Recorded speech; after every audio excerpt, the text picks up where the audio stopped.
if you have built a dashboard and you want same dashboard to be viewed onto mobile app, so you will have to change layout of the tiles that appear. So I have my sales dashboard here, and now I want to view this onto a mobile device. So as you can see here on the right corner, it's in the web view. So when you click on it, you get an option for the phone view as well.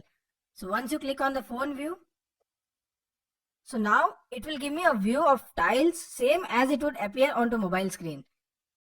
You can also scroll up and down. So if you don't like a particular tile, you can just unpin it. So it would appear here in the unpinned tiles. And you can also resize it. And you can move up and down. So basically you can change the layout of the mobile dashboard as it would appear on the mobile. So you can also here unpin all the tiles or reset the tiles. So this is an easy way to configure what I should see when I open this dashboard on my mobile device.